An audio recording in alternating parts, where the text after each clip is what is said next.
नमस्कार, भारत लाइव देख रहे हैं आप। हाल ही में ललन सिंह जो जदयू के पूर्व में राष्ट्रीय अध्यक्ष रह चुके हैं, जिनकी पद अभी अभी गई है और जिनकी चर्चा राजनीति गलियारे में साल 2023 के अंत में खूब हुई है। नीतीश कुमार ने जदयू की पूरी कमान अपने हाथों में संभाल ली है। ललन सिंह अब कुछ नहीं रहे, पार्टी में सिर्फ और सिर्फ वो सांसद हैं और मुंगेर में अपने जनसभाओं को सम्मिलित करते हुए वो जा रहे हैं। और जैसे ही उन्होंने राष्ट्रीय अध्यक्ष का पद उनका खाली हुआ, ललन सिंह वहाँ से उतरे।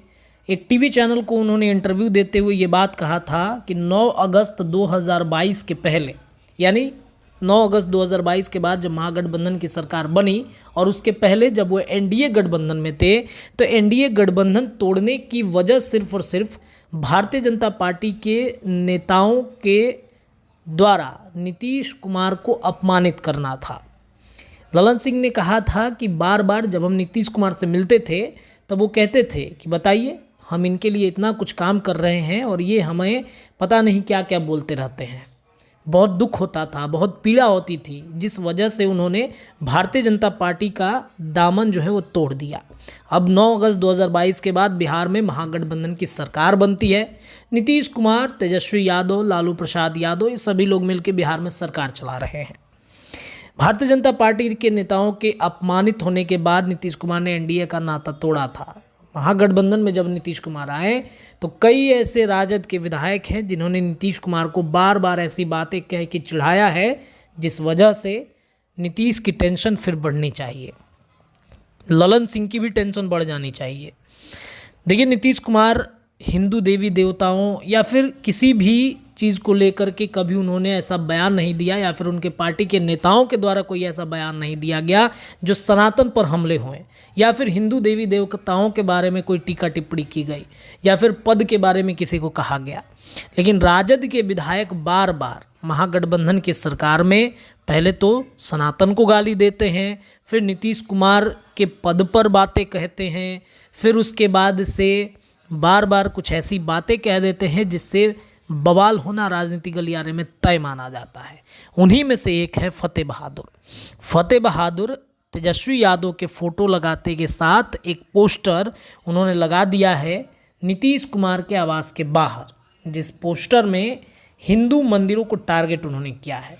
और हैरानी की बात यह है कि इसमें लालू प्रसाद यादव, राबड़ी देवी, डिप्टी सीएम तेजस्वी यादव की तस्वीरें मौजूद हैं। और पोस्टर में क्या लिखा गया है जरा एक बार देख लीजिएगा। पोस्टर में लिखा गया है कि मंदिर का मतलब मानसिक गुलामी का मार्ग होता है, और जब मंदिर की घंटी बजती है तो अंधविश्वास, पाखंड, मूर्खता, अज्ञानता की ओर जाने का संदेश देती है। इस मामले पर सियासत शुरू हो गई। बीजेपी ने राजद विधायक के इस काम पर कड़ी आपत्ति जताई। फतेह बहादुर ने इससे पहले हिंदू देवी दुर्गा की और मां सरस्वती के बारे में विवादित बयान दिया था, जिसको लेकर नीरज कुमार, जो नीतीश कुमार के बेहद करीबी हैं, उन्होंने जम के क्लास भी इनका लगा दिया था। अब सवाल ये उठता है कि ललन सिंह जो बात बीजेपी के लिए कह रहे थे, क्या एक बार फिर से महागठबंधन की सरकार टूटने वाली है? नीतीश कुमार को क्या ये पोस्टर लगा के चिढ़ाया जा रहा है उनके आवास के बाहर में? कई तरह के सवाल खड़े हो रहे हैं। बहरहाल बिहार में सरकार की स्थिति वर्तमान में कुछ ठीक ठाक नहीं चल रही है। महागठबंधन की सरकार में स्थितियां गड़बड़ हैं। नीतीश कभी भी सरकार बदल सकते हैं, ऐसी चर्चा बार बार हो रही है। क्या वाकई में नीतीश कुमार इन्हीं सब अपमान की वजह से एक बार फिर महागठबंधन की सरकार छोड़ेंगे?